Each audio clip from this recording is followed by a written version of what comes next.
பொன்மனச்சம்மல் புரட்சி தலைவர் எம்ஜிஆர், இதயம் புரட்சி தலைவி அம்மாவை வணங்கி இந்திய திருநாடு மதுராங்கத்தை நோக்கி பார்த்து கொண்டிருக்கிறது. பாரத பிரதமர் அவர்கள் என்ன பேச போகிறார் என்று நாடே எதிர்பார்த்துக் கொண்டிருக்கின்றது. பாரத பிரதமர் அவர்கள் இந்த மண்ணிலே கால் வைத்தவுடனே இயற்கையே சூரியனை மறைத்து விட்டது.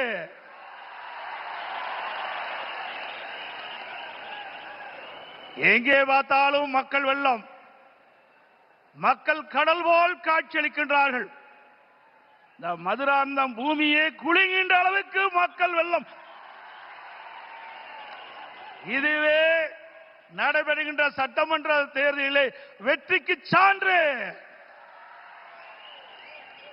இந்த அற்புதமான நிகழ்ச்சியிலே தேசிய ஜனநாயக கூட்டணி வெற்றி பெறுவதற்கு அடித்தளம் அமைப்பதற்கு முதலாக தேர்தல் பிரச்சார கூட்ட நிகழ்ச்சியிலே கலந்து கொள்வதற்கு வருகை தந்து உரையாற்றிருக்கின்ற மதிப்புக்கும் மரியாதைக்கும் போற்றலுக்குரிய பாரத பிரதமர் மாண்புமிகு நரேந்திர மோடி அவர்களே,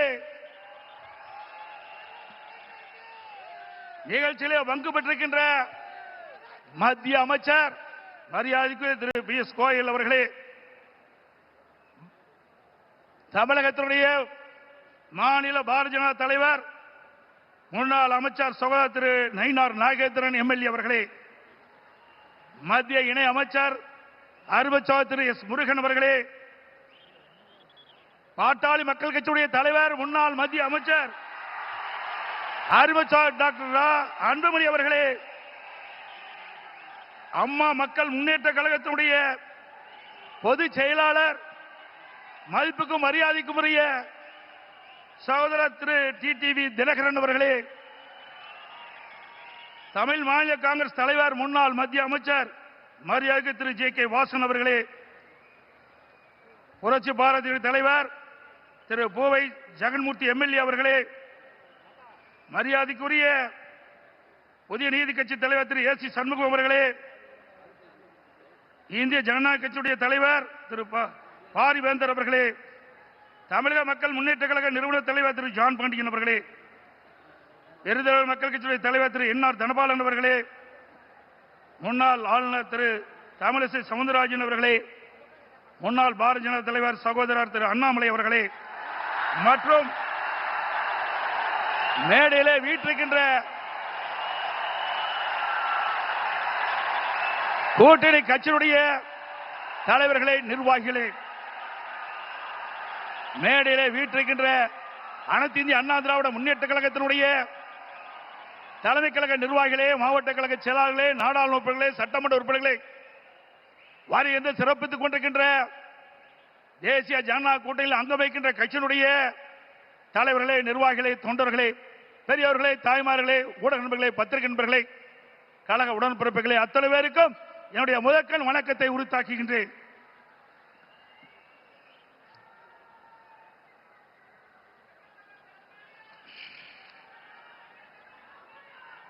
நாளம் கருதினும் கைகூடும், காலம் கருதி இடத்தார் செய்யின். உரிய காலத்தையும் இடத்தையும் தேர்ந்தெடுத்து செயல்பட்டால் உலகத்தையே கையில் அடக்கலாம் என்பது இதனுடைய பொருள். நம்மை எதிர்ப்பவர்கள் எத்தகைய வஞ்சக நெஞ்சம் கொண்டவர்களாக இருந்தாலும், தீயவர்களாக இருந்தாலும், உரிய காலத்தில் உரிய இடத்தில் உரியவர்களோடு ஒன்றிணைந்து உறுதியாக செயல்பட்டால் வெற்றி என்பது நிச்சயம். அத்தகைய தருணம் இப்பொழுது நமக்கு கிடைத்துள்ளது. இன்றைக்கு திராவிட முன்னேற்ற கழகம் ஆட்சி பொறுப்பேற்று 4.25 ஆண்டுகள் ஆகிவிட்டன. 4.25 ஆண்டு காலத்திலே மக்களுக்கு இந்த ஆட்சி கொடுத்தது வேதனை, துன்பம். எல்லா துறைகளிலும் ஊழல், ஊழல் இல்லாத துறையே கிடையாது. மக்களை வாட்டி வதைக்கின்ற அரசாங்கம் தேவையா? சொல்லுங்க, தேவையா? மக்களோட ஆட்சி அகற்றப்பட வேண்டும். ஒரு குடும்பம் வாழ 8 கோடி மக்களை சுரண்டுவது நியாயமா? இன்றைக்கு தமிழகத்தை திரு கருணாநிதியுடைய குடும்பம் ஆட்சியிலே அமர்ந்து கொள்ளையடித்துக் கொண்டிருக்கின்றது. திரு கருணாநிதி அவர்கள் முதலமைச்சராக இருந்தார். அதற்கு பிறகு ஸ்டாலின் முதலமைச்சராக இருக்கிறார். ஆட்சி பொறுப்பேற்று 4.25 ஆண்டு காலத்திலே அவர் செய்த சாதனை ஒன்றே ஒன்று, ஊழல் ஊழல் ஊழல். இன்றைக்கு திரு ஸ்டாலினுடைய குடும்பம் உலக அளவிலே மிகப்பெரிய பணக்கார குடும்பமாக திகழ்ந்து கொண்டிருக்கிறது. திரு ஸ்டாலினுக்கு பிறகு உதயநிதி ஸ்டாலின் வர வேண்டும் என்று எண்ணுகின்றார். திராவிட முன்னேற்ற கழகத்தில் எத்தனையோ பேர் உழைத்தவர்கள் இருக்கின்றார்கள். அவர்கள் எல்லாம் வீதியிலே பார்க்கப்படுகிறோம். ஆனால் திரு கருணாநிதி குடும்பத்திலே பிறந்தவர்களுக்குத்தான் அந்த கட்சியிலும் இடம், அதிகாரத்தில் இடம். அந்த அடிப்படையிலே தான் எந்த ஒரு தகுதியும் இல்லாத திரு உதயநிதி அவர்களுக்கு முதலிலே சட்டமன்ற உறுப்பினர் ஆக்கினார், பிறகு அமைச்சராக்கினார், இப்பொழுது துணை முதலமைச்சராக்கி இருக்கின்றார். அடுத்தது எந்த காலத்துக்கும் எந்த பதவிக்கும் திரு கருணாநிதி குடும்பம் வர முடியாது. வர முடியுமா? இந்த தேர்தல் தான் திமுகவுக்கு இறுதி தேர்தல். தீய சக்தி திமுகவை வீழ்த்துவோம். பொன்மனச்சம்பல் புரட்சித் தலைவர் எம்ஜிஆர், இதயம் புரட்சித் தலைவர் அம்மா இருவரும் தலைவர்கள் கண்ட கனவை நிறைவேற்றுவோம். நம்முடைய தேசிய ஜனநாயக கூட்டணியுடைய சக்தியால் பாரத பிரதமர் நமக்கு துணை நிற்கின்றார். இன்றைக்கு நம்முடைய இயக்கம் வலிமையான இயக்கம். நம்முடைய கூட்டணி வெற்றி கூட்டணி, வலிமையான கூட்டணி. தேர்தல் என்ற போரில் நம்முடைய கூட்டணி கட்சி தலைவர்கள், நிர்வாகிகள், தொண்டர்கள் இரவு பகல் பாராமல் தேனீக்களை போல, எறும்பை போல சுறுசுறுப்பாக செயல்பட்டு தேர்தல் போரிலே எதிரிகளை ஓட ஓட விரட்டி வெற்றி கொடி நாட்டுவோம். செய்வீர்களா? இந்த தேர்தலை பொறுத்த வரைக்கும் குடும்ப வாரிசுக்கு முற்றுப்புள்ளி வைக்கின்ற தேர்தல், குடும்ப ஆட்சிக்கு முடிவு கட்டுகின்ற தேர்தல், ஊழல் நிறைந்த ஆட்சிக்கு முடிவு கட்டுகின்ற தேர்தல். இந்த தேர்தல் நம்முடைய வெற்றிக்கு மக்கள் துணை நிற்கின்றார்கள். நம்முடைய கூட்டணி கட்சி தலைவர்கள் இன்றைக்கு எழுச்சியோடு இங்கே உரையாற்றிருக்கின்றார்கள். எனக்கு பின்னாலே பாரத பிரதமர் அவர்கள் உரையாற்றிருக்கின்றார்கள். ஆக நம்முடைய கூட்டணி இந்த தேர்தலிலே 210 இடங்களிலே வெல்லும், பெரும்பான்மையான இடங்களே வெல்லும். அண்ணா திமுக ஆட்சி அமைக்கும். அதோடு திரு ஸ்டாலின் சொல்லுகிறார், இன்றைக்கு மத்தியிலே தமிழகத்துக்கு எந்த திட்டமும் கிடைக்கவில்லை என்ற ஒரு தவறான தகவலை சொல்லிக் கொண்டிருக்கின்றார். சிந்தித்து பார்க்க வேண்டும். அனைத்து இந்திய அண்ணா திராவிட முன்னேற்ற கழக ஆட்சியிலே தான் மத்தியிலே பல திட்டங்களை எல்லாம் பெற்றோம். நாம் கேட்ட நிதியை கொடுத்தார்கள், கேட்ட திட்டத்தை கொடுத்தார்கள். தமிழகம் முழுவதும் இருக்கின்ற பல்வேறு ரயில்வே கடவுகளிலே உயர்மட்ட பாலம் வேண்டும் கேட்டோம். அதிகமான பாலத்தை கொடுத்தது மத்திய அரசு. அதே போல தேசிய நெடுஞ்சாலைகள், தமிழகத்தில் இருக்கின்ற போக்குவரத்து நெரிசலை குறைப்பதற்கு பல்வேறு தேசிய நெடுஞ்சாலைகளை வழங்கினார்கள். அது மட்டுமல்ல, சென்னை மாநகரத்தில் அதிகமான போக்குவரத்து நெரிசல் இருக்கின்ற காரணத்தினாலே மெட்ரோ ரயில் திட்டம் கட்டம் 2 அதற்கு அனுமதி கொடுக்கப்பட்டு சுமார் 63,000 கோடி ஒரே திட்டத்திற்கு அனுமதி வழங்கி அந்த திட்டத்தை மத்திய அமைச்சர்களே நேரடியாக வந்து அடிக்கல் நாட்டி சாதனை படைத்தோம். இதெல்லாம் மத்திய அரசாங்கம் கொடுக்கப்பட்ட திட்டம் அல்லவா? அதற்கு மேலாக காவிரி மேட்டூர் அணையிலிருந்து திறக்கப்படுகின்ற நீர் நதி, காவிரி நதியின் வழியாக கடலிலே போய் கலக்கின்றது. அப்படி அந்த நதி நீர் மாசுபடாமல் இருப்பதற்காக பாரத பிரதமர் அவர்களை நான் சந்தித்து, முதலமைச்சராக இருக்கின்ற பொழுது அவரை சந்தித்து இந்த கோரிக்கை வைத்தேன். நடந்தாய் வாழி காவிரி திட்டம் சுமார் 14,000 கோடி இந்த திட்டத்திற்கு நிதி தேவை. கொடுத்த உடனே அவர் பார்த்தார், அற்புதமான திட்டம், இந்த திட்டத்தை நிச்சயமாக நிறைவேற்றி தருவேன் என்று சொல்லி மேதக குடியரசுத் தலைவர் உரையிலே இடம்பெற செய்து கடந்த 2024 ஆண்டு அதற்கு அனுமதி கொடுக்கப்பட்டது. ஆனால் இந்த அரசு முடக்கி வைத்திருக்கின்றது.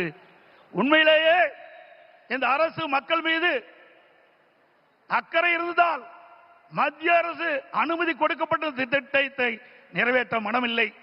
சிந்தித்து பாருங்கள். 14,000 கோடி, 1000 2000 இல்ல 14,000 கோடி நம்முடைய தமிழ்நாடு நலன் பெறுவதற்காக மத்திய அரசு அனுமதித்தது. பாரத பிரதமர் அவர்கள் மனமுகந்து கொடுத்த அந்த திட்டம், அந்த திட்டத்தின் மூலமாக காவிரி நதியிலே கரை ஓரமாக இருக்கின்ற கழிவு நீர்கள் அந்த நதியிலே கலக்கின்ற பொழுது நீர் மாசுபடுகிறது. அந்த நீர் மாசுபடாமல் இருப்பதற்கு அதை சுத்தகரித்து நதியிலே விடுகின்ற திட்டம் தான் இந்த திட்டம். மேட்டூர் அணையிலிருந்து வெளியேறிய நீர், பவானி சாகர் அணையிலிருந்து வெளியேறுகின்ற நீர், நொய்யிலிருந்து வெளியேறுகின்ற நீர், அமராவதி அணையிலிருந்து வெளியேறுகின்ற நீர், இந்த நீரெல்லாம் சுத்தப்படுத்தி அங்கே நதியிலே விடுகின்ற பொழுது காவிரி நதியிலே வந்து கலக்கின்ற பொழுது சுத்தமான நீராக இருக்கும். தமிழ்நாட்டை பொறுத்த வரைக்கும் காவிரி நதிதான் ஜீவநதி. அந்த நதியை நம்பித்தான் 20 மாவட்ட மக்கள் குடிநீர் ஆதாரமாக விலகி கொண்டிருக்கிறது. டெல்டா பாசன விவசாயிகளுக்கு ஒரு நல்ல நீர் பயிர்களுக்கு பாய்ச்சுகின்ற பொழுது எந்த நோயும் தாக்கப்படாது. அப்படிப்பட்ட அற்புதமான திட்டத்தை நமக்கு வழங்கினார். அரசியல் காழ்ப்புணர்ச்சியின் காரணமாக அந்த திட்டத்தை நிறுத்தி வைத்திருக்கின்றார்கள். மீண்டும் உங்களோ ஆதரவோடு தேசிய ஜனநாயக கூட்டணி அதிக இடங்களே வெற்றி பெற்று நம்முடைய கூட்டணி அண்ணா திமுக ஆட்சி அமைக்கின்ற பொழுது பாரத பிரதமருடைய ஆசியால் இந்த திட்டம் நிறைவேறும். அதே போல ஒரே ஆண்டில் நாம் வைத்த கோரிக்கை 11 அரசு மருத்துவக் கல்லூரி மருத்துவமனை கொடுக்கப்பட்டது.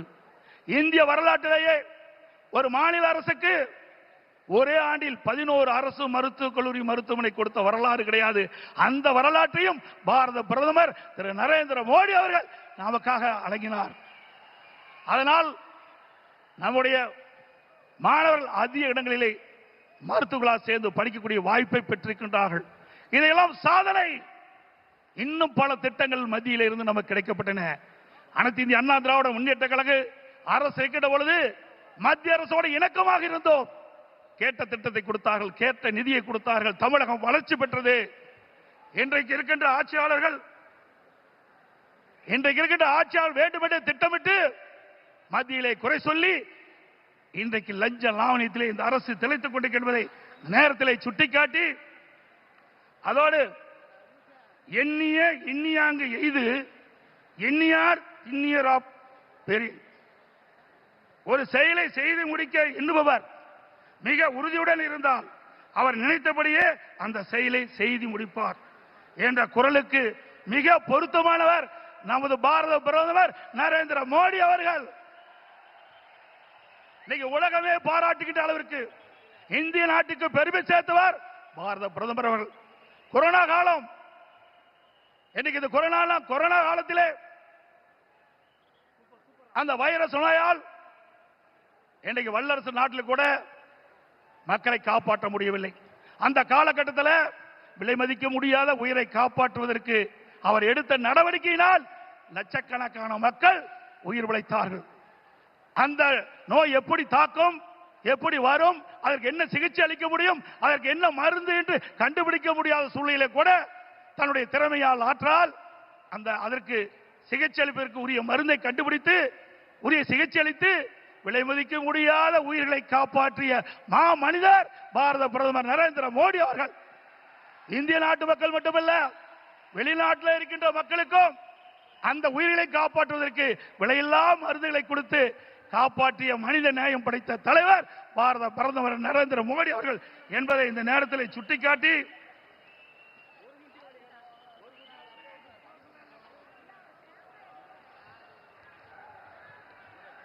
உறவுக்கு கை கொடுப்போம், உரிமைக்கு குரல் கொடுப்போம் என்ற அண்ணாவின் கொள்கையை உறக்க கூறி பொன்மனச்செம்மல் புரட்சித் தலைவர் மற்றும் இதயம் புரட்சித் தலைவர் அம்மா வகுத்து தந்த அமைதி, வளம், வளர்ச்சி என்பதை நாங்கள் தாரக மந்திரமாக என்று கூறி எங்கள் பயணத்தில் உறுதியாக எங்களுக்கு ஆதரவு கரம் நீட்டிய பாரத பிரதமர் அவர்களுக்கும் தேசிய ஜனநாயக கூட்டணி கட்சி தலைவர்களுக்கும் தொண்டர்களுக்கு மீண்டும் ஒருமுறை நன்றி தெரிவித்துக் கொள்கின்றேன். மக்களை காப்போம், தமிழகத்தை மீட்போம். By by Stalin. நன்றி, வணக்கம்.